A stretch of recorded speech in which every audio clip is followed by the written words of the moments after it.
నమస్కారం. అదృష్టం కార్యక్రమానికి స్వాగతం. శని దోషానికి పరిహారాలేంటి, భాను సప్తమి విశేషాలేంటి, జాతక సమస్యలకు పరిహారాలు తెలియజేసేందుకు ప్రస్తుతం మనతో పాటు ఉన్నారు ప్రముఖ ఆధ్యాత్మికవేత్త జ్యోతిష్యులు నాగరాజు సుద్దపల్లి గారు. మరి వారిని అడిగి మరిన్ని సలహాలు సూచనలు తెలుసుకుందాం. నమస్తే గురువుగారు. నమస్తే తల్లి. ముందుగా ఇవాల్టి టాపిక్ గురించి మాట్లాడుకునే ముందు ఈ రోజు ఉన్న విశేషమైన రోజు ఏంటి, అసలు విశిష్టత ఏంటి సార్? గురుభ్యో నమః. ఈ రోజున భాను సప్తమి అంటాం. ఈ భాను సప్తమి వచ్చేసి చాలామందికి తెలియంది ఏంటంటే ఆరోగ్యం కోసం ఈ రోజున సూర్యుడిని ఆరాధన చేస్తారు. అందుకనే నిన్న కూడా మనం పరిహారాల్లో రవి నీచంలో ఉన్నటువంటి వాళ్ళకి సూర్యుడితో ఈరోజు ఉదయాన్నే సూర్యునికి ఒక ఎర్రటి పుష్పాన్ని సమర్పించండి అని. మామూలుగా ఎందుకు ఈ భాను సప్తమిని పెట్టారు అంటే మన గ్రామాల్లో ఎక్కువగా ఈ ఎండాకాలం అంటే ఇక్కడి నుంచి మనకి ఎండలు ఎక్కువగా ఉంటాయి, బాగా విపరీతంగా పెరుగుతాయి. ఈ ఏప్రిల్ నెల నుంచి మే జూన్ వరకు కూడా, మే నెలలో కూడా బాగా ఎక్కువగా ఉంటాయి. ఈ నెల రోజుల్లో మనకి శరీరం ఉష్ణోగ్రత అంటే మన శరీరం సమతుల్యం చేసుకోకుండా అంటే వేడిని తట్టుకోలేక మన శరీరంలో ఉక్కపోత వల్ల ఇలాంటి వల్ల ఇన్ఫెక్షన్స్ అంటే శరీరంలో చాలా ఇబ్బందులు కలిగేదానికి అవకాశం ఉంటుంది. వాటన్నిటి నుంచి కాపాడుకునేదానికి మన వాళ్ళు సింబాలిక్గా ఏం చెప్పారంటే ఈ భాను సప్తమి రోజున ప్రతి గ్రామంలో శీతలాంబాదేవి అని ఒక గ్రామ దేవతను ఉంచుకుంటారు అందరూ గ్రామాల్లో. ఈ గ్రామాల్లో ఉన్నటువంటి శీతలాంబాదేవికి అభిషేకం అంటే వాళ్ళు సంవత్సరం మొత్తం రోజు చేయరు, ఈ రోజు మాత్రమే శీతలాంబాదేవికి చేస్తారు. ఎందుకంటే గ్రామం అంతా ఆరోగ్యంగా ఉండాలని, గ్రామంలో ఉన్నటువంటి వాళ్ళకి, ఎందుకంటే ఒకప్పుడు అంటే ఇప్పుడంటే అన్ని ఇంజెక్షన్స్ హాస్పిటల్స్ అన్నీ వచ్చాయి, కానీ పూర్వం ఏం చేసేవాళ్ళు అంటే ఈ సమయంలో ఆవిడికి నీళ్లతో అభిషేకం చేసేవాళ్ళు. చేసి అలంకరించి వేపాకులు అవి కట్టి అమ్మవారికి అంటే ఆ విగ్రహాన్ని లేదా అక్కడ ఉన్న రాయిని ఒక అమ్మవారిగా పూజించుకుంటూ వీళ్ళందరి నుంచి కాపాడమని. అంటే ఈ ఎండాకాలం ఎక్కువగా ఈ వేసవిలో ఈ చికెన్ పాక్స్ లాంటివి వస్తూ ఉంటాయి, ఇన్ఫెక్షన్స్ ఎండ వేయడం వల్ల, వీటన్నిటి వల్ల వాటి నుంచి కాపాడటం కోసం సూర్యుడికి ఆరాధనతో పాటుగా ఈ శీతలాంబ సప్తమని కూడా అంటారు దీన్ని. కాబట్టి భాను సప్తమి రోజున సూర్యునికి ఒక ఎర్రటి పుష్పాన్ని ఉంచి, మీకు విశ్వాసం ఉంటే అలాగే పూర్వీకులు చెప్పినట్టుగా ఈ శీతలాంబకి అభిషేకం కానీ చేస్తే గ్రామం అంతా చల్లగా ఉంటుందని ఒక నమ్మకం. ఇకపోతే శని దోషాలకు పరిహారాలు చెప్తానని చెప్పాను నిన్న, శని దోషాలు ఎలా ఉంటాయని. ఇక్కడ సప్తమ భావంలో శని ఉన్నట్లయితే జనరల్గా అంటే వివాహ స్థానాన్ని దోషాన్ని ఇస్తుందన్నమాట. అంటే ఉదాహరణకి మిథున లగ్నానికి అష్టమాధిపతి సప్తమంలో ఉంటే అది దోషం అవుతుంది. దానివల్ల వివాహం ఆలస్యం అవటం, వివాహంలో ఇబ్బందులు కలగటం లాంటివి ఉంటాయి. కాబట్టి అలాంటి వాళ్ళందరూ కూడా కాలభైరవుణ్ణి పూజించుకోవటం ద్వారా మీకు తప్పక విశేషమైన ఫలితాన్ని అందిస్తుంది. అలాగే రెండవ స్థానంలో కుటుంబ స్థానంలో శని వాక్ స్థానంలో కూడా దోషాన్ని ఇస్తాడు. ఈ దోషాన్ని ఇచ్చినప్పుడు ఏమవుతుందంటే ధనానికి ఇబ్బంది కలుగుతుంది. మనం ఏం చెప్పినా కూడా ఎదుటివాడికి తప్పుగానే వినపడుతుంది. ఇలాంటి వాళ్ళు తప్పకుండా శంకు పుష్పాలు ఉంటాయి, శంకు పుష్పి అంటాం, బ్లూ కలర్లో ఉంటాయి. ఆ శంకు పుష్పాలు లేదా అవి దొరకని రోజున బ్లూ కలర్లో ఉండేటువంటి, అదే గులాబీ కావచ్చు లేకపోతే చామంతి కావచ్చు, బ్లూ కలర్ పువ్వులు ఏవైనా సరే, చివరికి జిల్లేడు పువ్వులైనా సరే శనికి సమర్పించడం ద్వారా. అలాగే మనకి పంచమ భావంలో అంటే సంతాన స్థానంలో శని దోషాన్ని ఇస్తాడు కొన్ని లగ్నాలకి. అలాంటి వాళ్ళు ఏం చేయాలంటే శనివారం అంటే శని త్రయోదశి వస్తుంది శనివారం రోజున, అలాంటి వాళ్ళు తప్పకుండా అభిషేకం చేయటం, అలాగే తాటి బెల్లాన్ని స్వామివారికి ఉంచటం లేదా తాటి బెల్లాన్ని ఆవుకి తినిపించడం ద్వారా మంచి ఫలితాన్ని ఇస్తుంది. అలాగే ఇంకా భాగ్యరాశిలో సూర్యుడు ఒక్కోసారి 9వ స్థానంలో కొన్ని లగ్నాలకి దోషాన్ని ఇవ్వటం వల్ల తండ్రి చాలామందికి ఉన్న ఆస్తి పోగొట్టడం, లేదా ఆయన ఏం పని చేయక పిల్లల్ని సరిగ్గా చూసుకోకపోవటం, లేదా అన్నీ ఉన్నా కూడా తండ్రి ప్రేమను పొందరు కొంతమంది. అలాంటి దోషాలు ఉండి పితృదోషాలు శని వల్ల కలిగితే వాళ్ళందరూ కూడా ఈ శని త్రయోదశి రోజున అభిషేకం చేసి తర్పణం వదలటం ద్వారా అంటే పితృదేవతలకి ఆ శని త్రయోదశి రోజున తప్పకుండా మంచి ఫలితాన్ని లభించేదానికి అవకాశం ఉంటుంది. ఇక గురుగారు కాలర్ రెడీగా ఉన్నారు, మహబూబ్ నగర్ నుంచి రామకృష్ణ గారు. హలో అయ్యా, నమస్కారం అండి. నమస్తే అండి, చెప్పండి ఎవరి గురించి తెలుసుకోవాలి? మా బాబు గురించి తెలుసుకోవాలనుకుంటున్నాము. ఓకే, డేట్ ఆఫ్ బర్త్ చెప్పండి. 13/5/94. టైం అండి? Time 2:35 AM. ఓకే, ఎక్కడ పుట్టారు? గుల్బర్గా. గుల్బర్గా. ఓకే, గురుగారు చూసి చెప్తారు. చెప్పండి. నమస్తే అండి, చెప్పండి. నమస్కారం అండి. నమస్తే సార్, చెప్పండి. బాబు 13/5/94 2:35 తెల్లవారుజామున గుల్బర్గాలో పుట్టాడండి. అలాగే సార్, ఏం తెలుసుకోవాలనుకుంటున్నారు మీరు? వాడికి వివాహ సమస్య ఒకటి వచ్చింది. ఇప్పుడు ఓకే, వయసు ముదిరిపోతుంది, పెళ్లి కావట్లేదు. అలాగే తప్పకుండా మీరు తెలుసుకుందరు. లగ్నం వచ్చేసి మీ అబ్బాయిది కుంభలగ్నం, రాశి వచ్చేసి ఈయనది వృషభ రాశి, నక్షత్రం రోహిణి నక్షత్రం 4వ పాదం. జన్మజాతకంలో లగ్నంలో శని, కుంభలగ్నంలో శని యోగకారకుడై శాసమహాపురుష యోగాన్ని ఇచ్చినప్పటికీ కూడా ఇక్కడ జాతకంలో కుటుంబ స్థానంలో కూజుడు ఉన్నాడు. అలాగే సప్తమాధిపతి అయినటువంటి రవి ఉచ్చులో ఉన్నాడు, కంగారు పడకండి. పరాక్రమ స్థానంలో ఉచ్చులో 3వ స్థానంలో ఉన్నాడు. 4వ ఇంట్లో శుక్రచంద్రుల యొక్క కలయిక, అలాగే బుధకేతువుల యొక్క కలయిక. అలాగే 9వ ఇంట్లో గురు తులారాశిలో ఇక్కడ స్వాతి నక్షత్రంలో ఉన్నాడు. కుటుంబాధిపతి స్వాతి నక్షత్రంలో ఉండటం, అలాగే ధనస్థానంలో అంటే కుటుంబ స్థానంలో కుజుడు ఉండటం కించిత్ ఆలస్యానికి గల కారణం. మీరు కంగారు పడాల్సిన అవసరం లేదు, ఎందుకంటే ఆల్రెడీ 31 వచ్చేసినాయి, 32 వస్తాయండి. రేపటి రోజున కంగారు పడకండి. ఇప్పుడు తప్పకుండా ఈ అబ్బాయికి ఆగస్టు 22 తర్వాత, అంటే ఈ సంవత్సరం ఆగస్టు 22వ తారీఖు తర్వాత వివాహం కుదిరేదానికి అవకాశం ఉంది. అయితే ఒక చిన్న రెమెడీ లాగా కుటుంబ స్థాన కుజుడు కాబట్టి ఈయనకి గురువు కుటుంబాధిపతి అయి స్వాతి నక్షత్రంలో ఉన్నందువలన తప్పకుండా సుబ్రహ్మణ్యేశ్వర స్వామి అంటే శివాలయంలో ఉండేటువంటి సుబ్రహ్మణ్యేశ్వర స్వామి అంటే శివుడు సుబ్రహ్మణ్యేశ్వరుడు ఉన్నటువంటి చోట్ల తప్పక వెళ్ళి ప్రదక్షిణ చేయమని చెప్పండి. అతనికి ఆగస్టు తర్వాత వివాహం కుదిరేదానికి అవకాశం ఉంటుంది. అలాగే గురుగారు మరో కాల్ ఉన్నారు, పీలేరు నుంచి ఆదినారాయణ గారు. హలో హలో హలో నమస్తే అండి, చెప్పండి ఎవరి గురించి తెలుసుకోవాలి? మా అబ్బాయి గురించి తెలుసుకోవాలండి. అబ్బాయి పేరు అభిషేక్ అండి. ఓకే, డేట్ ఆఫ్ బర్త్ చెప్పండి. Date of birth 13/3/94 madam. Time అండి? Time 10:40 madam. ఉదయమా సాయంత్రమా? సాయంత్రం అండి. సాయంత్రం 10:40. ఓకే, ఎక్కడ పుట్టారు? పీలేరండి. ఓకే సార్ చెప్పండి సార్, ఏం తెలుసుకోవాలి మీ అబ్బాయి గురించి? అబ్బాయి మ్యారేజ్ గురించి తెలుసుకోవాలనుకున్నాను స్వామి. అట్లాగండి. ఇక్కడ ఈ అబ్బాయి లగ్నం వచ్చేసి తులా లగ్నం, రాశి వచ్చేసి మీ అబ్బాయిది మీన రాశి, ఉత్తరాభాద్ర నక్షత్రం 4వ పాదం. ఇక్కడ జన్మజాతక రీత్యా ఇతనికి సప్తమాధిపతి అయినటువంటి కుజుడు శనితో కలిసి, రవితో కలిసి, బుధుడితో కలిసి పంచమ స్థానంలో ఉన్నాడు. వివాహ దోషం పెద్దగా లేదు, కానీ అయితే మీరు కంగారు పడాల్సిన అవసరం లేదు, ఎందుకంటే 31 వచ్చేసినాయి కదా అన్నది. అతను సెటిల్మెంట్ ఆలస్యం అవటం వల్ల మీరు వివాహం అతను ఆలస్యంగా అవటానికి గల కారణం అయి ఉండవచ్చు. అయితే ఇక్కడ నేనేం చెప్తానంటే వివాహం అన్నటువంటిది ఇంకొక అంటే ఇప్పటికే 31, 32 వచ్చినాయి కదా గురుగారు, ఇంకా ఉండాలని మీరు ఆలోచించొద్దు, ఉండవలసి వస్తుంది. నవంబర్ తర్వాత మాత్రమే వివాహం కుదిరేదానికి అవకాశం ఉంటుంది. అయితే వివాహం లేకుండా ఏం లేదు, కొంతమందికి వివాహం ఉండదు, కానీ ఇక్కడ వివాహం ఉన్నది. కాలసర్పయోగాన్ని గురువు బయటుండి సర్పయోగం లేకుండా చేశాడు. సప్తమాధిపతి శత్రురాశిలో ఉన్నా కూడా పంచమ స్థితిలో మిత్రులతో కలిసి ఉన్నాడు. శత్రువు ఇంట్లో అయినప్పటికీ కూడా రవితో కూడా ఉన్నాడు, కాబట్టి మీరు కంగారు పడాల్సిన అవసరం ఏమీ లేదు. అయితే కొద్దిగా ఈ నవంబర్ వరకు వెయిట్ చేయండి, కార్తీక మాసం తర్వాత వివాహం కుదిరేదానికి అవకాశం ఉంది. అలాగే మరో కాల్ ఉన్నారండి, సూర్యాపేట నుంచి సంతోషి గారు. హలో హలో హలో నమస్తే అండి, చెప్పండి. నమస్కారం అండి. చెప్పండి అమ్మా, ఎవరి గురించి తెలుసుకోవాలి? నా గురించి అండి. డేట్ ఆఫ్ బర్త్ చెప్పండి. 3/5/1987. 87. ఓకే, టైం అండి? టైం తెలీదండి. అంటే ఉదయమా సాయంత్రమా? తెలీదు సార్. ఇంకా మా జాతకం తెలుసుకోవాలంటే దయచేసి మీరు అందరూ ఎవరైనా సరే టైం లేనిది లగ్నం రాదు తల్లి. లగ్నం లేనప్పుడు జాతకం చెప్పటం ఏదో మీరు కాల్ చేశారు కాబట్టి ఆ రోజు ఏం నక్షత్రం ఉంది, ప్రశ్నా లగ్నం ప్రకారం ఇప్పుడున్న లగ్నం ప్రకారం మీకు నేను చెప్పగలను. సమస్య ఏమిటో చెప్పండి. సమస్య బిజినెస్ ఏం నడవట్లేదండి. ఓకే, అది మీ వారిదా మీదే? మా వారిది. ఓకే, అప్పుడు మీ వారిది కదా అమ్మ అడగాలి డేట్ ఆఫ్ బర్త్ ఇచ్చి. తనది తెలియదండి, పేరు మాత్రం.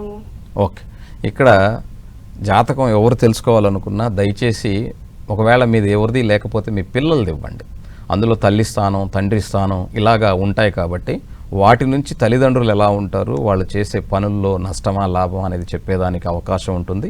దయచేసి చాలామందికి డేట్ ఆఫ్ బర్త్లు ఉండవు కాబట్టి మీ పిల్లల్ని రాసుకొని ఉంటారు కాబట్టి ఖచ్చితంగా ఇక మీదట ఎవరైనా మీకు లేనటువంటి వాళ్ళు దయచేసి మీ పిల్లల్ని ఇచ్చే ప్రయత్నం చేసి ప్రశ్న అడగండి. తప్పకుండా మీకు మంచి అంటే దానికి సంబంధించినటువంటి పరిహారం కూడా మీకు దొరుకుతుంది. ఇక్కడ మీరు ఇచ్చినటువంటి డేట్ ఆఫ్ బర్త్కి మీది మిథున రాశి, నక్షత్రం ఆరుద్ర నక్షత్రం, అలాగే 4వ పాదం మిథున రాశికి, లగ్నం కూడా ఇప్పుడు ప్రశ్నా లగ్నం ప్రకారం ఇక్కడ మీరు చెప్పిన దాని ప్రకారం కూడా మిథున లగ్నం అయింది కాబట్టి వృత్తి సప్తమాధిపతి అయినటువంటి అంటే మీ భర్త గారికి సంబంధించినటువంటి ప్రశ్న కాబట్టి అది అంటే వ్యాపారం సప్తమాధిపతి అయినటువంటి గురువు రాశి నుంచి తన సొంత ఇంట్లో ఉన్నప్పటికీ కూడా 2 మహాపురుష యోగాలు అద్భుతమైనటువంటి ఇది ఉన్నప్పటికీ కూడా జాతకంలో రాహు ఉండటం వల్ల ఇబ్బంది కలుగుతుంది. అయితే ప్రస్తుతం శని మహాదశలో గురువు యొక్క అంతర్దశ జరుగుతుంది కాబట్టి ఇది ఈ డిసెంబర్ వరకు కొంచెం ఇబ్బంది ఉంటుందమ్మా. డిసెంబర్ తర్వాత నుంచి బుధ మహాదశ వస్తుంది మీ జాతకంలో. కాబట్టి ఈ బుధుడు మీకు రాశికి అధిపతి, గృహానికి అధిపతి అయి లాభంలో రవితో ఉన్నందువల్ల బాగుంటుంది, అంతవరకు ఇబ్బంది తప్పదు. అయితే శని మహాదశ జరుగుతుంది కాబట్టి శని 10వ ఇంట్లో ఉన్నాడు కాబట్టి మీరు అడిగిన ప్రశ్నకి సరిగ్గా అది సరిపోతుంది కాబట్టి ఇక్కడ వృత్తిలో ఇబ్బంది కలుగుతుంది. అలాగే మీది మిథున రాశి కాబట్టి ఆరుద్ర నక్షత్రం కాబట్టి మీ ఆరోగ్యం జాగ్రత్త. దీనికోసం మీరు తప్పకుండా శనికి ఇక్కడ శని మహాదశ జరుగుతుంది కాబట్టి శనికి తప్పకుండా మీరు ప్రతి శనివారం వెళ్ళి ఇందాక చెప్పినట్టుగా శంకుపూలను సమర్పించడం లేదా నువ్వులు బెల్లాన్ని మీరు ప్రసాదంగా ఉంచి తినటం ద్వారా మీకు ఆరోగ్యానికి అంటే హాస్పిటల్కి వెళ్ళొద్దని కదా, ఆరోగ్యం బాగుంటే ఇది చేయటం వల్ల కూడా మీకు ఉన్నటువంటి ఆరోగ్య సమస్యలు రాకుండా కాపాడబడుతుంది. అలాగే ఏదైనా చిన్న సమస్య వస్తే తప్పకుండా హాస్పిటల్కి వెళ్ళి తీరాలి. అలాగే మరో కాల్ ఉన్నారండి, అనంతపూర్ నుంచి చెన్నై గారు. హలో హలో హలో నమస్తే అండి, చెప్పండి. నమస్తే మేడం. ఎవరి గురించి తెలుసుకోవాలి? హలో చెప్పండి చెన్నై గారు, ఎవరి గురించి తెలుసుకోవాలి? కొడుకు గురించి డేట్ ఆఫ్ బర్త్ చెప్పండి. 24/12/89. ఏంటండి ఇయర్? 89. టైం అండి? పగులు ఎంత 3:30 అమ్మా. ఓకేనండి. ఏం తెలుసుకోవాలి చెన్నై గారు? ఉద్యోగం అన్నారు కదా? అవును సార్. అట్లాగే ఇక్కడ మీరు ఇచ్చిన డేట్ ఆఫ్ బర్త్ ప్రకారం మీ అబ్బాయిది వృషభ లగ్నం, రాశి తులారాశి, నక్షత్రం విశాఖ నక్షత్రం 3వ పాదం. అయితే జన్మజాతకంలో దశమ స్థానాధిపతి అయినటువంటి శని అష్టమ స్థితిని పొంది ఉన్నాడు. అందులో కూడా రవితో బుధుడితో కూడా కలిసి ఉండటం, సప్తమంలో ఇక్కడ జాతకంలో కుజుడు ఉచ్చస్థితిని కలిగి ఉన్నప్పటికీ కూడా కుజదోషం ఉన్నది. కాబట్టి అష్టమాధిపతి అయినటువంటి గురువు జాతకంలో 2వ స్థానంలో, ధనాధిపతి అష్టమ స్థానంలో పరివర్తన యోగం కలిగి ఉన్నది. ప్రస్తుతం బుధ మహాదశలో కుజుడు జరుగుతున్నాడయా. ఉద్యోగానికి సంబంధించినంత వరకు మీరు కొద్దిగా అంటే ఇంకా ఓపికగా ఉండాల్సిందే. ఆయన జాతకంలో స్థిరత్వం అన్నటువంటిది కొంచెం సమయం పడుతుంది. ఇప్పుడున్నటువంటి పరిస్థితి బాగాలేదు. దానివల్ల ఇక్కడ రేపు జూన్ 25 తర్వాత ఒక చిన్న అవకాశం వస్తుంది. దాన్ని ఉపయోగించుకుంటే అతనికి ఉపయోగకరంగా ఉంటుంది. లేదంటే జనవరి 2026 తారీఖు అంటే 18 జనవరి 2026 తేదీ దాకా ఉద్యోగంలో సమస్య ఉంటూనే ఉంటుంది. అయితే ప్రతిరోజు విష్ణు సహస్రనామాన్ని ఆయన్ని చదువుకోమని చెప్పండి, లేదా విష్ణు సహస్రనామాల్లో ఉండేటువంటి ఒక్క శ్లోకాన్నైనా ప్రాక్టీస్ చేయమని చెప్పండి. అది తప్పకుండా బుధ మహాదశ కుటుంబంలో ఉండేటువంటి సమస్య, ధనంలో ఉండే సమస్య, ఉద్యోగ సమస్య తీర్చేదానికి అవకాశం ఉంటుంది. ఓకే, మరో కాల్ ఉన్నారండి, విజయనగరం నుంచి బాలసుబ్రహ్మణ్యం గారు. హలో నమస్తే మేడం. నమస్తే అండి, చెప్పండి ఎవరి గురించి తెలుసుకోవాలి? మా అబ్బాయి గురించి తెలుసుకున్నాను. డేట్ ఆఫ్ బర్త్ చెప్పండి. 24/11/1997. ఓకే, టైం అండి? 2:41 మధ్యాహ్నం మేడం. మధ్యాహ్నం. ఓకే, గురువు గారు చూసి చెప్తారు. చెప్పండి సార్. నమస్తే అండి సార్. అదే మా అబ్బాయి పెళ్లి గురించి, ఏంటి పరిస్థితి ఎలా ఉంది, ఏంటి ఉద్యోగం చేస్తున్నాడు, వర్క్ ఫ్రమ్ హోమే. ఓకే, ఎలా ఉంది వాడి జాతకం అని. అట్లాగే అండి. మీ అబ్బాయి లగ్నం వచ్చేసి మీన లగ్నం, రాశి కన్యా రాశి, నక్షత్రం ఉత్తరా నక్షత్రం 3వ పాదం. ఈ 3వ పాదంలో జన్మించడం, రాహు 6వ ఇంట్లో ఉండటం, రాహులో కూడా శని జరుగుతుంది, బుధుడు వస్తాడండి. బుధుడు సప్తమాధిపతి. రేపు ఆగస్టు 27 నుంచి బాగుంది, కానీ ఆయనకు నచ్చిన ఆమెనే చేసుకుంటాడు. దయచేసి వేరేలా అనుకోవద్దు. మీరు దాన్ని అంగీకరించగలిగితే అతని జీవితం, మీ జీవితం బాగుంటుంది.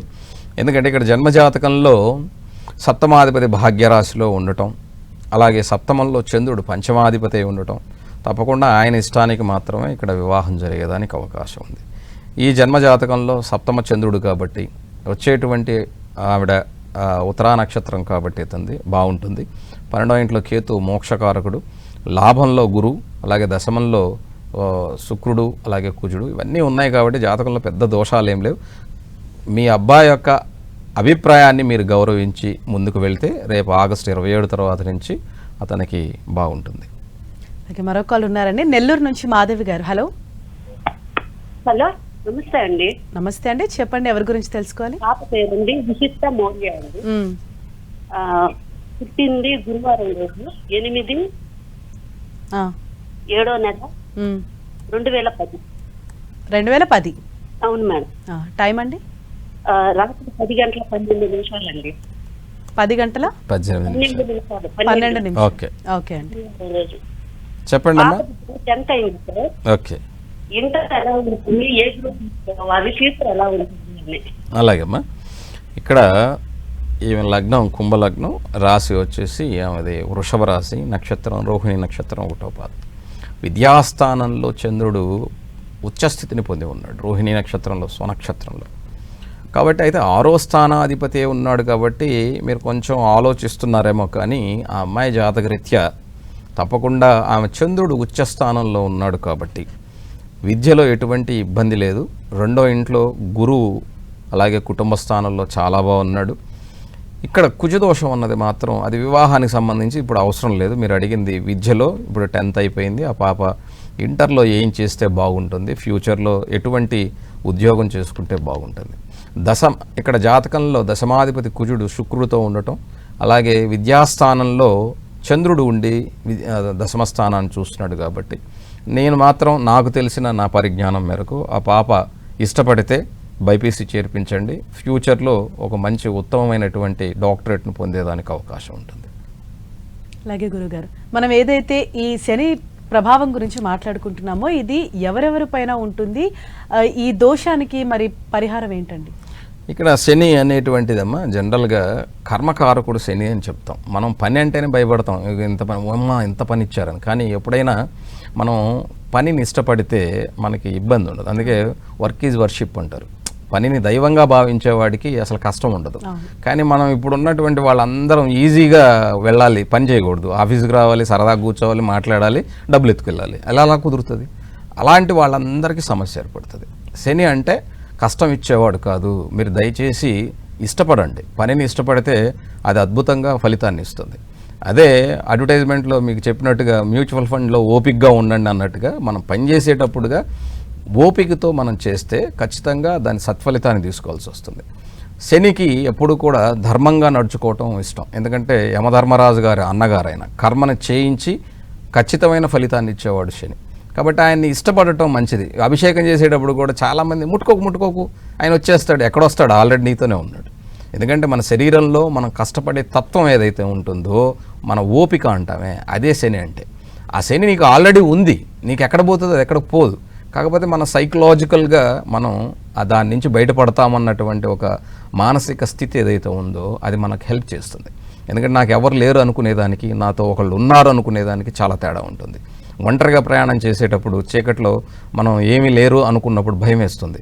కానీ నాతో ఒకళ్ళు ఉన్నారని మానసికంగా మనతో మనం ఏదో ఆలోచన చేస్తూ లేకపోతే ఒక పాట వింటూ వెళ్తున్నాం అనుకోండి, భయం వేయదనమాట.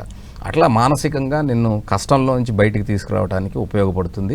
ఈ పరిహారాలు అనేటువంటి అన్నీ కూడా నీ మానసిక స్థితితో పాటుగా, ఇప్పుడు ఆవుకు బెల్లం పెట్టమంటాం అంటే ఆవు యొక్క ఆరోగ్యాన్ని కాపాడితే నీ ఆరోగ్యం భగవంతుడు కాపాడతాడని. ఎందుకంటే వృక్షో వృక్షతి రక్షత, ధర్మో రక్షతి రక్షత అని చెప్తారు, అంటే అది నిన్ను కాపాడుతుందని. అట్లాగా ప్రతిదీ కూడా మనం చేసేది ప్రేమతో చేయండి. శని దగ్గరికి వెళ్ళినప్పుడు ఆయన ముట్టుకోవాలంటే భయపడేవాళ్ళు అసలు ఎలా మాకండి, దూరంగా ఉండి ఏదో అంటరాని వాళ్ళు ముట్టరాని వాళ్ళలాగా పూస్తే అది తప్పు కదా అది. కాబట్టి ప్రేమతో ఎప్పుడైతే మనం దగ్గరికి వెళ్తామో అది ఎలాంటి వాళ్ళైనా సరే మొదట్లో కోపగించుకున్న తర్వాత చూడంగా ఏమవుతుంది, వాళ్ళ మీద అభిప్రాయం మారుతున్నట్టుగా భగవంతుడి దగ్గరకు కూడా మనం వెళ్ళేటప్పుడు ప్రేమతో వెళ్ళాలి, ఆర్తితో వెళ్ళాలి. అంటే నా ఇది ఉంది, నాకు ఖచ్చితంగా తీరుతుంది అన్నటువంటి ఒక నమ్మకంతో వెళ్తే ఖచ్చితంగా వాళ్ళకి ఫలితం దక్కుతుంది. అలాగే అండి, కాలర్ ఉన్నారు సత్తెనపల్లి నుంచి సీతమ్మ గారు. హలో. నమస్కారం అండి. నమస్తే అండి, చెప్పండి అమ్మా, ఎవరి గురించి తెలుసుకోవాలి? మా అమ్మ డేట్ ఆఫ్ బర్త్ చెప్తారా?